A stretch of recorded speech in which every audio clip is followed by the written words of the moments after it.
오늘이 벌써 5월의 마지막 날입니다. 우리가 지낸 이 5월은 별명이 하나 붙어 있죠. 가정의 달입니다. 이것은 교회뿐 아니라 우리나라에서도 5월을 가정의 달이라고 명명합니다. 가정의 소중함은 아무리 강조해도 강조가 아닙니다. 사회를 구성하는 가장 기본 단위가 가정이거든요. 그 가정이 건강해야, 그 가정이 행복해야 사회도 건강해지는 거거든요. 우리 가정 하나 건강하다고 사회에 피해가 되겠느냐 또는 유익이 되겠느냐, 이것은 아주 잘못된 것입니다. 우리 몸의 세포가 변형되고 병들면 그것을 우리는 뭐라고 하죠? 암이라고 합니다. 에게 조그만한 그 세포 몇 개가 변한 것이 내 몸에 영향을 끼치겠나 하지만 아주 위험천만한 것이 되듯이 우리가 속해 있는 가정이 병들면 결국 사회도 병듭니다. 우리가 속해 있는 가정이 건강하면 사회도 건강해집니다.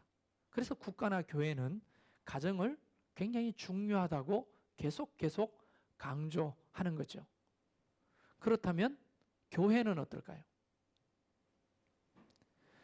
교회의 기본 단위도 우리는 가정으로 봐야 하는 거죠. 우리 교회에 속해 있는 가정이 건강하고 행복할수록 교회의 건강 지수는 더 높아지는 거예요. 근데 교인들의 가정이 늘 불행하고 시끄럽고 싸움이 많고 또 여러 가지 아프고 힘들면 교회도 그만큼 시끄럽고 아프고 병들게 되는 겁니다. 그러므로 가정의 건강함은 우리도 원하지만 하나님 아버지도 너무나 원하는 것이 바로 저와 여러분의 가정의 행복함, 건강이라고 저는 믿습니다. 할렐루야. 그래서 5월 한 달 동안 이 가정의 구성원인 아버지, 엄마, 자녀, 또 남편, 아내, 부부의 문제를 매년 5월마다 다루고 있는 겁니다. 한 번 다룬다고 회복되지는 않지만 그래도 여러분이 이 말씀을 듣고 여러분의 가정으로 파송받아 가서 그곳에서 한번 시도해 보시고 노력해 보신다면 그만큼 회복되리라고 저는 믿습니다. 자, 지난 4주 동안 우리는 가정에서 계속 대물림되는 것이 무엇인지, 우리가 왜 이런 성격과 습관을 가지게 됐죠? 누구로부터? 가정에서부터 대물림 받은 가능성이 상당히 높다는 거예요. 그리고 두 번째 주는 우리의 아빠, 또 남편, 남성들을 대변하는 느부갓네살 왕을 통해서 남성들이 얼마나 긍휼이 필요한 존재임을 또 알게 됐습니다. 그리고 세 번째 주는 우리의 어머니, 우리의 아내, 여성들을 대변하는 아비가일입니다. 어쩌면 나발과 살다가 그렇게 된 것이죠. 그 아비가일이 다윗을 만났을 때는 가장 아름다운 아비가일다워지는 거예요. 참 불쌍한 아비가일이었죠. 그런 의미에서 부부는 굉장히 중요한 상관관계 속에 있는 겁니다. 그리고 지난주는 아브라함, 그의 아내 사라, 또 그의 첩 하갈, 그 삼각관계의 역동을 통해서 이 부부의 세계라고 하는 굉장히 중요한 주제를 좀 다뤄보았습니다. 오늘 이제 마지막 주니까 오늘의 마지막 주의 주제는 가족입니다. 패밀리. 도대체 가족이 무엇인가? 가족을 구성하는 구성원들이 있죠. 가장 기본적인 단어가 부부입니다. 이 부부가 가족의 기본 단위입니다. 그리고 하나님이 자녀를 주시죠. 그렇다면 우리가 속해 있는 이 가족이라고 하는 체계 속에 각각의 구성원들은 그 가족 속에서 무엇을 필요로 할까요? 니즈가 있는 거예요. 니즈가. 꼭 필요로 하는 니즈가 있는 거예요. 오늘은 엘리야 그리고 사르밧 과부, 그에게 딸려 있었던 과부의 아들, 이 속에서 저는 구성원들의 니즈가 뭔지를 좀 함께 살펴보려고 하는 겁니다. 그래서 오늘 설교를 들을 때 엘리야 이야기가 나오면 남편, 사르밧 과부의 이야기가 나오면 아내, 그 아들은 좀 뒤에 다루겠습니다만은 아들의 이야기가 나오면 자녀라고 하는 생각을 머릿속에 갖고 말씀을 들어주시면 좋겠습니다. 자, 우선 남편의 가장 본질적인 필요가 뭘까요? 또 아내들이 가족 속에서 얻고 싶은 본질적인 필요가 뭘까요? 또 자녀들이 가족 구성원 안에서 얻고 싶은 본질적인 필요가 뭘까요? 이 질문을 먼저 던져 놓습니다. 이런 필요가 채워지면 그 가족들은 어떻게 될까요? 더 정서적으로 건강해지고 행복해지겠죠. 자, 오늘 그러면 본격적으로 이야기 속으로 들어가 보겠습니다. 등장인물을 잠깐 소개하겠습니다. 사르밧 과부. 성경에는 영웅으로 묘사되는 많은 여성의 이야기가 나오거든요. 여러분 기억할지 몰라도 사사 중에 아주 위대한 여자 사사 누가 있죠? 드보라 같은 사람도 있죠. 그리고 또 죽으면 죽으리다 민족을 살렸던 에서더 같은 사람도 있죠. 그리고 다윗의 정조 할머니가 되었던 기색 라합의 용기도 기록되고 있죠. 그리고 메시아의 성모인 마리아에 대한 이야기도 있죠. 이 여성들은 대부분 원형적인 여성들을 잘 묘사하고 있습니다. 그런데 오늘 등장하는 이 여인은 너무나 평범한 여자입니다. 그리고 그녀는 과부였고 사별한 남편 사이에 외아들 하나를 둔 가난한 어머니이기도 했습니다. 성경에는 그녀의 이름조차도 거론되지 않아요. 오죽하면 이름조차도 부여되지 못했습니까? 존재감이 없는 그녀. 그녀는 끼니를 연명하기 위해서 온갖 굳은 일을 다 했을 거예요. 지금도 여자 혼자 몸으로 살아가기는 힘든 세상 아닙니까?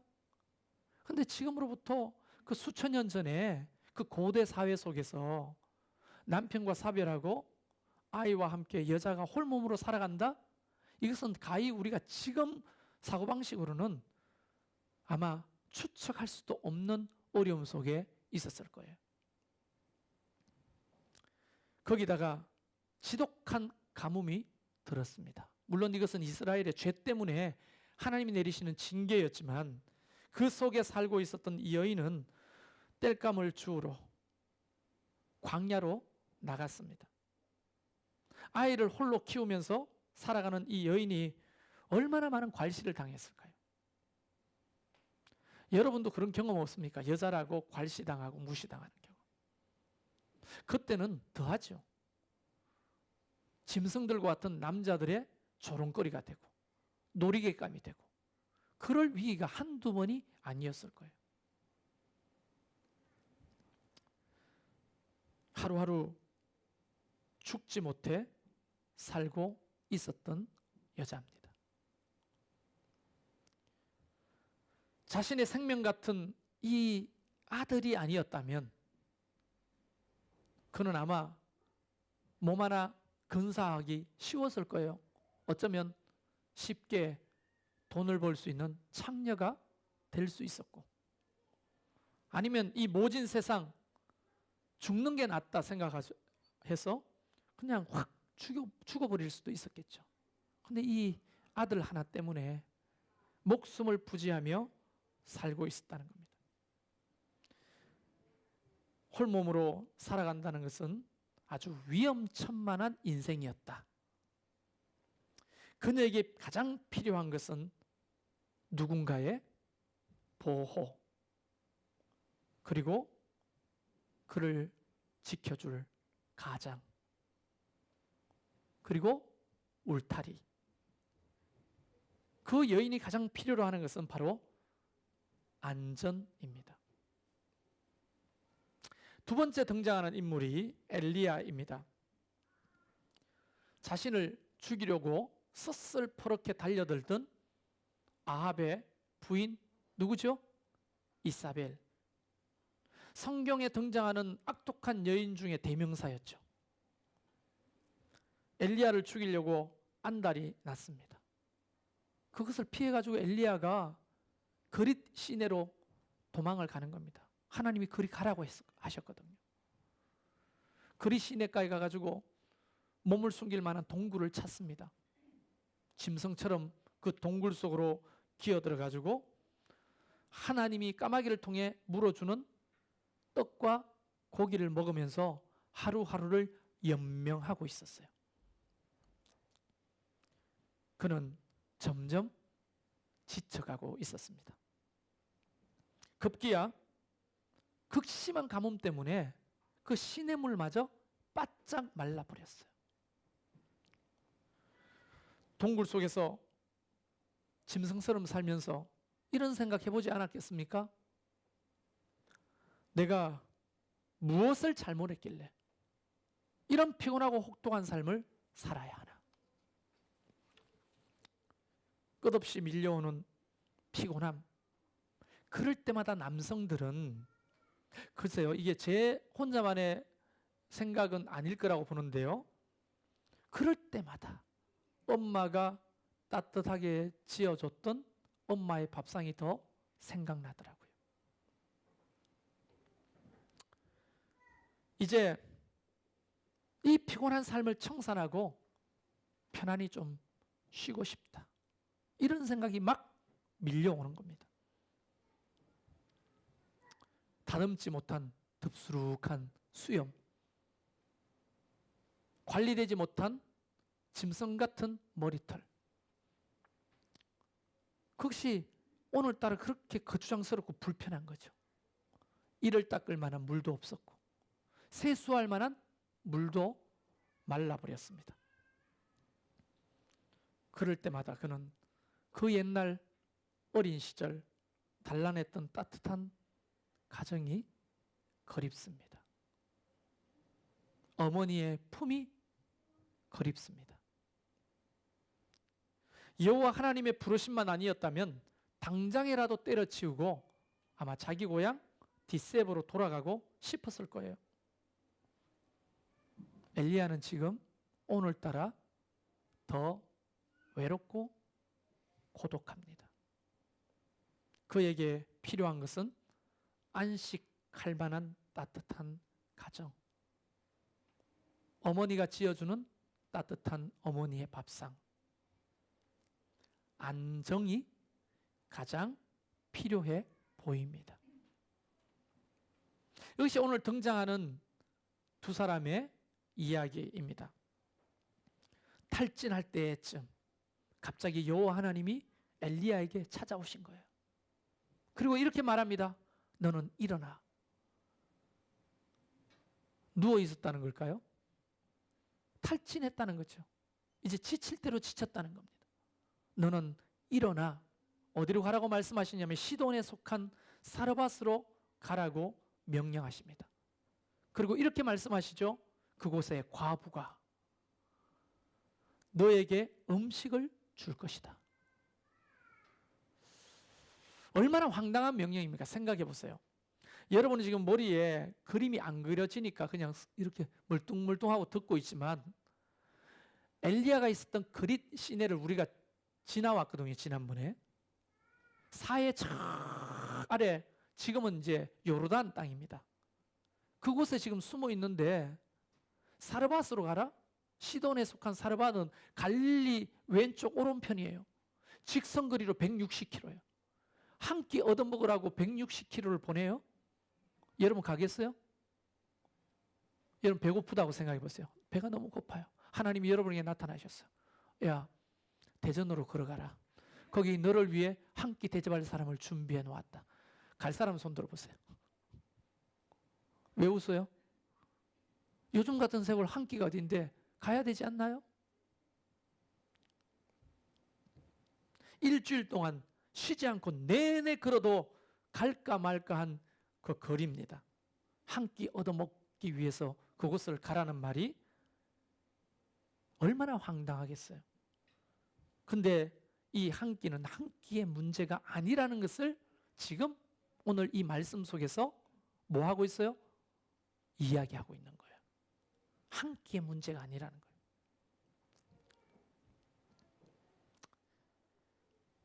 터벅터벅 며칠을 걸었습니다. 비도 이슬도 멈춘 광야. 여러분 상복낙타 알죠? 그리고 척박한 사막에도 살아가는 사막 도마뱀조차도 말라 죽을 만한 용광로 같은 열기가 가득합니다. 그리고 광야 밤에는 어떤 줄 아세요? 뼛속까지 점에드는 추위가 온몸을 오돌오돌 떨게 만들어요. 그것을 극복해야만, 견뎌내야만 도착할 수 있는 거리입니다. 그곳에는 하나님이 예비하신 엘리야와 과부의 역사적인 만남이 기다리고 있는 거예요. 이제 한 끼 만들어 먹을 만한 요만한 한 움큼 되는 가루와 그것을 빚어 떡을 구울 수 있는 몇 방울의 기름이 답니다. 이제 바닥이 났어요. 이제 이거 구워 먹고 죽으려고 하던 참입니다. 그런데 저 멀리서 행색이 남루한 사람이 걸어오는데 누가 봐도 거지 중에 싼거지야. 동굴 속에서 세수도 못하고 이도 못 닦고 까마귀가 물어주는 떡하고 고기를 먹고 살다가 왔으니 그 행색이 저처럼 핸섬했겠냐고. 응? 나같이 핸섬하면 누구라도 뭐 물 한 컵 쉽게 주겠지만 그 거지처럼 터벅터벅한 머리털과 거지 같은 수염을 가지고 터벅터벅 담아가지고 뭐 또 그랬겠어요. 낭자 나에게 물 한 컵만 주시오. 뭐 이런 거 아니잖아요. 힘에 지쳐서 말합니다. 나에게 물 한 컵만 갖다 주시오. 근데 참 신기하죠. 하나님의 감동이 있으니까 그 여자가 물을 떠러 가는데 여러분 우리나라 사극을 생각하면 안 됩니다. 선비가 지나가다가 우물가에 빨래하는 아낙나에게 이보시오. 괜찮으면 나에게 마실 물을 좀 건네주시오. 하면 쳐다보지도 않고 연인이 바가지를 가지고 쓱쓱 물을 떠가지고 거기에 나뭇잎 하나를 띄워가지고 나뭇잎을 왜 띄우는지 아시죠? 체하지 말라고 후후 불면서 천천히 마시라고. 얼마나 낭만적이에요. 이게 아니라고요. 그때 당시에 가뭄이 벌써 오래되었고 물은 우물을 따라 벽을 따라 쭉 아래로 내려가야 요만큼 흙탕물이 있을까 말까 하는 그곳에 이 여인은 바가지 하나를 들고 내려갑니다. 그리고 구중물을 걷어내고 곱게 마실 만한 한 바가지 물을 들고 엘리야에게로 다시 올라오는 거죠. 쉴 새 없이 마신 다음에 수염을 쓱 닦고 고맙소 하고 길을 갈 줄 알았는데 떡도 주시오. 이게 무슨 황당한 이야기입니까? 엘리야는 그 여인에게 떡 한 조각까지 가져오라고 부탁을 합니다. 이 가난을 이겨보려고 발부둥 치고 발부둥 쳤던 이 여자, 이제 나락 가운데 떨어져 있었습니다. 아들이 배고프다고 울 때마다 해줄 수 없는 자신의 무능함 때문에 생살이 찢어지는 아픔을 경험하고 있는 이 여자예요. 절망 속에 사는 것보다 죽는 게 낫다고 생각하고 희망이 사라진 지가 오래니까 이제 이거 만들어 먹고 죽으려고 하던 참인데 이 마지막 만찬조차도 허락되지 않는 거잖아요. 그녀는 발끈하면서 한 소리 합니다. 하지만 엘리야는 13절에 그에게 이렇게 말합니다. 두려워하지 말라. 이야, 이 대목이 기가 막힌 거예요. 여자의 핵심 감정이 뭡니까? 두려움이에요. 근데 엘리야의 첫 마디가 두려워하지 말라. 이 수작 부리는 거 아니에요? 그리고 내 말대로 하라 하면서 14절에 여호와 하나님께서 이 비를 지면에 내리는 날까지 네가 가지고 있는 통에 가루가 떨어지지 않고 네 병에 기름이 떨어지지 아니하리라. 여러분, 그 말씀을 듣는 순간 이 사르밧 과부는 처음으로 희망이라고 하는 씨앗을 경험하게 되는 거예요. 더 이상 한 끼 한 끼 연명으로 죽음과 사투를 벌이는 그런 외줄타기 인생을 하지 않아도 되는 것이라고 하는 희망이 생기는 거예요. 그런 안정감이 밀려오는 거예요. 안정감이. 그는 비록 떡 한 조각 만들 밀가루지만 그것을 반죽하기 시작합니다. 그리고 그것을 곱게 펴가지고 후라이팬에 달궈서 그 빵을 굽기 시작하죠. 치글치글치글 거리는 소리, 구워지는 구수한 냄새, 엘리야에게 무엇을 가져다 줬을까요?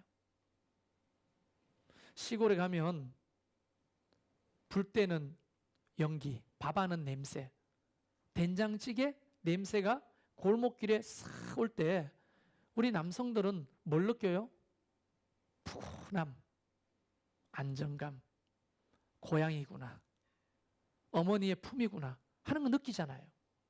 엘리야가 그 빵 굽는 작은 빵이지만 그 기름 위에 구워지는 그 빵의 냄새는 옛날에 하나님이, 물론 하나님한테는 죄송한 말입니다만은 까마귀가 물어지는 다 식어 빠진 떡하고 고기 먹다가 어머니처럼 구워주는 그 떡을 먹는다고 하는 것은 지금 몇 년 만입니까? 그에게 밀려오는 정서적인 안정감은 너무 컸을 거예요. 여기가 어딘가? 나의 고향집인가? 엘리야의 안정, 그리고 사르밧 과부에게 다가온 안전, 그들에게는 새로운 삶을 시작하고자 하는 보장해주는 자원이 되고 있는 거예요. 그게. 자, 이쯤 되면 여러분 좀 가족 구성원들이 가족 안에서 얻고자 하는 게 뭔지를 여러분이 점점 알아가게 되고 있습니다. 엘리야와 사르밧 과부, 아까 전에 말씀드렸던 대로 까마귀가 물어주는 다 식어 빠진 그런 떡과 고기로 연명은 할 수 있었지만 정서적으로 체험받지는 못했습니다. 그런데 그게 가능한 거예요. 물론 낯선 남자지만 내 곁에서 두려워하지 말라 말하고 하나님이 너의 먹고 사는 문제를 해결해 준다고 말해주는 그 남자가 왠지 든든하고 안정감이 느껴지는 거예요. 그런데 과부의 아들이 시름시름 앓다가 병세가 심해지더니 급기야 숨이 끊어지고 맙니다. 이 여인은 생각하기에 먹고 사는 문제만 해결되면 행복할 거라고 생각했는데 통에 가루가 넘쳐나고 기름병에 기름이 넘쳐나는데도 불구하고 아들이 죽어버리니까 삶의 희망이 쌍그리째 바닥나버리는 거예요. 그 아들은 그 여인에게 어떤 존재였습니까? 소망 그 자체였죠. 어머니의 기대감을 부풀게 했던 대상이죠. 남편을 대신해서 집안을 일으켜 줄 기대감. 엄마를 복양하고 성공해서 어머니의 자랑거리가 될 것이라고 철떡까지 믿었죠. 그 여인이 가지고 있던 일말의 야망이 있었다면 아들의 성공. 그게 아니었겠습니까? 근데 그 아들이 갑자기 급살을 하는 거예요.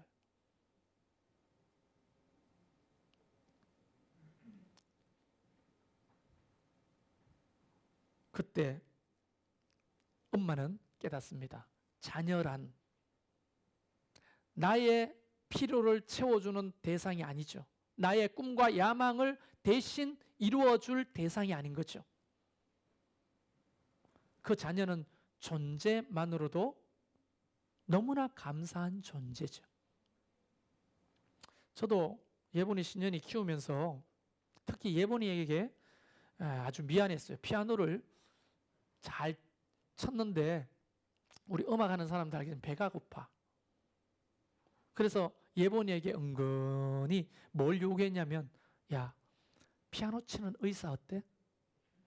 너무 좋잖아. 피아노 치는 의사. 공부를 줄고 잘했기 때문에 네가 공부 열심히 해서 의사가 되면 뭐 치과 의사가 되겠다고 했어요. 그래서 치과 의사가 되면 한 번씩 멋지게 주말에 피아노 연주회도 하고. 그러니까 피아노 치는 의사. 야, 너무 멋지다. 이게 예본이의 꿈이었겠어요? 나의 야망이었겠어요? 나의 야망이지. 신현이에게는 뭘 요구합니까? 네가 도끼처럼 되면 좋겠다. 도끼. 야, 도끼는 자기 응접실에 5만 원짜리 돈 무대기를 전시해 놓고 살더라. 네가 도끼처럼 되면 좋겠어. 성공하면 좋겠어. 아빠는 바라는 게 없어. 네만 성공하면 돼. 바라는 게 뭐죠? 진열에는 5만 원짜리 돈. 그것이 아들한테 바랬던 나의 야망이지. 끊임없이 우리 부모들은 자녀에게 기능적인 탁월함과 우수함을 자꾸만 요구하게 됩니다. 우리 아버지도 저한테 그랬죠. 너는 법관이 되라. 법관이 돼야 된다. 아버지가 법대를 졸업했으나 법관이 되는 꿈이 좌절됐어요. 그러니까 장남인 저에게 자꾸 법관이 되라고 옛날부터 말하는 거예요. 그래서 나는 그림을 좋아했는데, 발명이 좋은데, 그래서 어머니를 꼬드겨가지고 비너스상하고 줄리안 석고상을 사가지고 집에서 이렇게 막 그림을 그리고 있는데, 아버지가 오늘 술을 먹고 와가지고 이놈의 새끼가 이러면서 그 비너스상을 차라리 줄리안상을 던지지. 그 남자인데 내가 이뻐하는 그 상을 바닥에 던져가 깡그리 깨버리시는 거예요.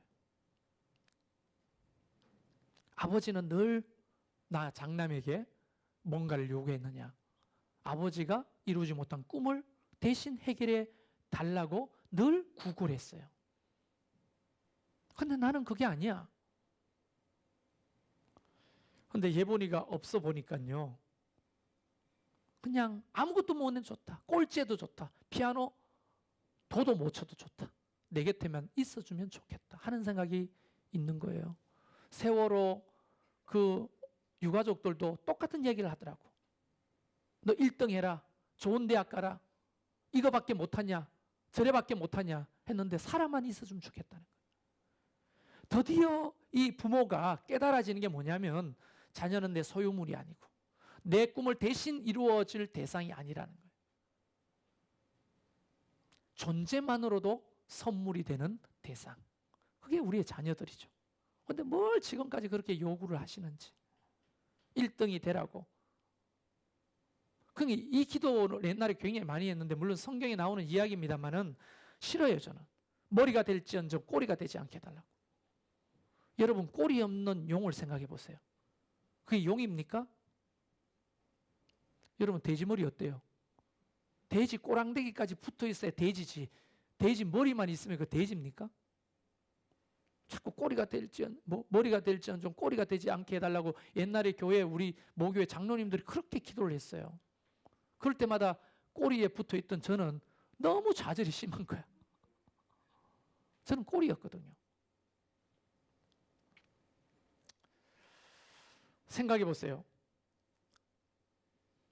아무것도 모르는 이 아이는 그날도 마지막 날인지도 모르고 엄마를 따라 나무를 주우러 갔습니다. 천진난만한 이 아이는 엄마와 함께 있으면 그것이 가장 안전한 거예요.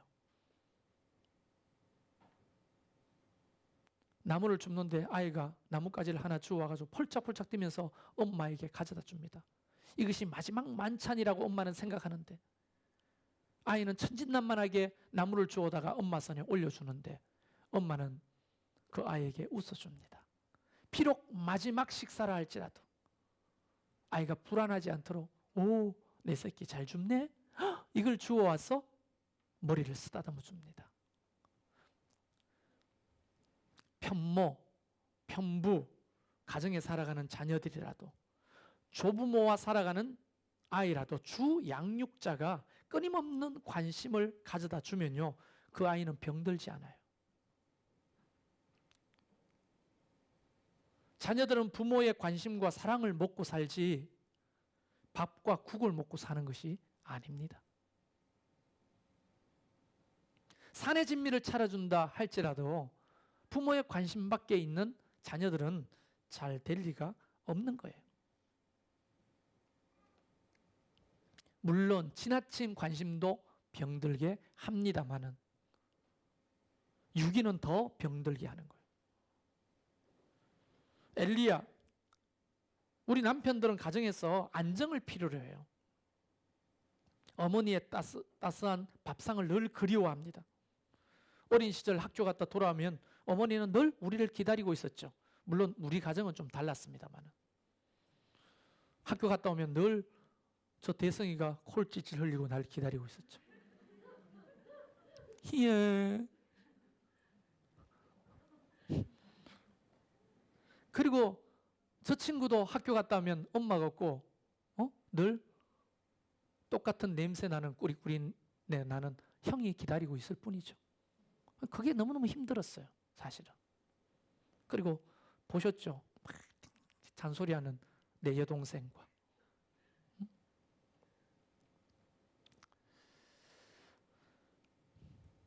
어머니의 그런 안정이 이 엘리야에게는 너무나 필요한 거예요. 그래서 늘 어머니를 그리워해요, 남자들은. 물론 이거는 잘못된 것이지만 아내를 통해서 어머니의 따스함을 요구합니다, 끊임없이.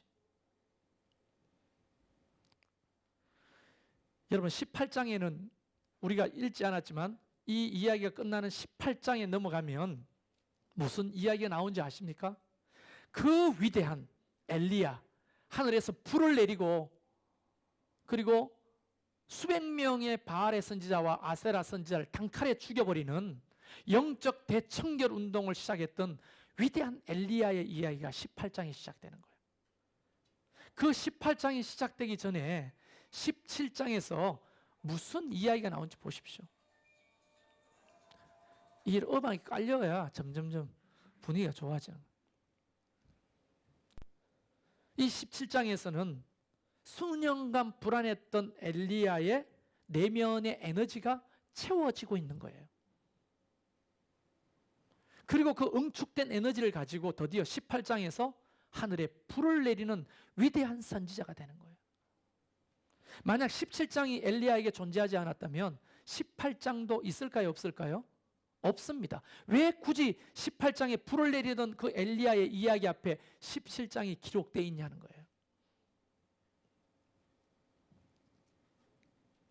우리 남편들은 가족 속에서 위대한 일을 할 만한 내면의 에너지를 충전하는 곳이라고 생각하고 있는 거예요. 근데 집구석에 들어오면 충전이 안 돼.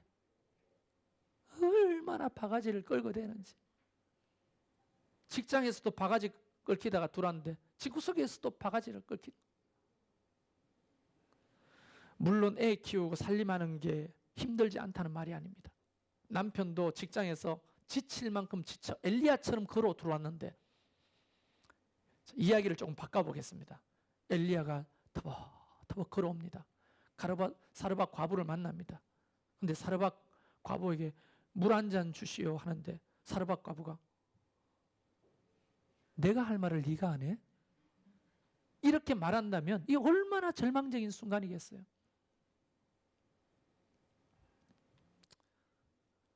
집구석은 남편들에게 어머니의 안정을 주는 품이어야 하는 거예요. 그걸 끊임없이 갈구하는 거예요, 사실은. 사르밧 과부, 아내들은 여전히 여성들에게 냉혹한 이 시대를 사는데 차별이 심하잖아요, 여전히. 똑같이 대학 나와도 초봉이 달라.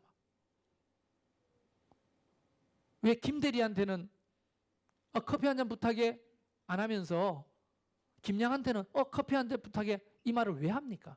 아직 여전히 이 사회는 여성들에게 불리한 사회가 분명합니다. 현실 속에서 울타리가 필요한 거예요. 비바람을 피할 수 있는 언덕 같은 안전이 절실히 필요한 겁니다. 그러니까 남편이 성실과 사랑을 아내들에게 어떻게 느껴지느냐면 든든한 울타리처럼 여겨지는 거예요. 든든한 집 속에서 안전하게 머물고 있다는 정서를 제공하는 거예요. 근데 남편이 맨날 밖으로 돌아. 맨날 술 먹고 와서 꼬장을 지겨. 자기가 한 일에 사사건건 입을 대. 그리고 말끝마다 무시해. 못 배운 년이라고. 이게 어디서 많이 들은 얘기인데 우리 아버지가 우리 엄마한테 늘 했더니 술만 드시면 못 배운 년이라고. 그래서 우리 엄마는 깡다구가 있어. 그래 내가 못 배웠는데 보태준 게 있냐고. 이렇게 달려드는 거예요. 참, 그 싸움 속에서 대성이 많이 맞았어요. 저럴 수밖에 없었죠. 저렇게 생길 수밖에. 나도 많이 맞았어요. 아버지를 말리다가 쌍코피가 터지고 아버지 바지가랑이 붙들고 엄마를 떼지 말라고 애를 쓰고 그 속에서 이 사르밧 과부는 무슨 안전을 느끼겠냐고요. 이 집을 기둥이 흔들리고 무너지려고 하는 이 집에서 도망가고 싶고 다른 집에 거처를 옮기고 싶은 거죠. 아내는 오늘도 두려움의 존재입니다. 그래서 안전이 필요한 거예요. 남편은 기둥이 되고 울타리가 돼줘야 되는 거예요. 도리어 남편이 애기 같아. 내가 보듬어 줘야 돼. 내가 울타리가 되게. 정말 아내들은 정말 힘들고 어려운 거예요. 자녀 얘기만 하고 오늘 말씀을 좀 마칩시다. 존재만으로도 부모에게는 너무너무 소중한 대상입니다. 근데 부모가 끊임없이 상호작용을 하고 관심을 가져주면 자존감을 얻게 돼요, 자녀들은. 공부를 좀 못하고 원하는 기능이 부족하고 그래도 끝없이 지지와 관심을 보내주면 전쟁터 같은 세상에서 이길 만한 용기를 갖추고 세상으로 나가게 되는 겁니다. 나를 끝까지 지지하고 사랑하고 나를 관심 가져주는 그리고 곁에서 버텨주는 부모가 있는 이상 흙길로 갈 일도 없고 흙길로 갈 수도 없어요. 자신과 세상을 바라보는 건강한 중거틀이 마련되는 거예요. 그 속에서. 근데 집에 엄마 아버지가 맨날 불안해 싸워. 나 때문인가 하는 그런 정죄감이 끊임없이 밀려오는 거예요. 어느 날 엄마 아버지가 다투는 이야기를 듣습니다. 애를 도대체 어떻게 교육시켰길래 집구석에서 뭐 하는 거야 여자가. 그럼 당신은 뭐 하는데 돈 벌여 좀 다야. 애한테 관심을 좀 가지라고. 그런 얘기를 들을 때마다 자녀는 내가 이 세상에 태어나서 엄마 아버지를 저렇게 불행하게 만드는구나. 나 때문에 이렇게 가정이 불행해지는구나. 자존감이 끊임없이 낮아지는 거예요. 그리고 세상을 이길 만한 용기와 힘을 갖추지 못해. 늘 불안에 떨어요. 자기는 형편없는 존재라고 생각해요. 그 반대는 다릅니다. 엄마가 늘 지지해주고 엄마 아버지가 행복하고 사랑하는 모습을 늘 보여주면 세상을 이길 만한 자원이 속에 계속 축적되는 거예요.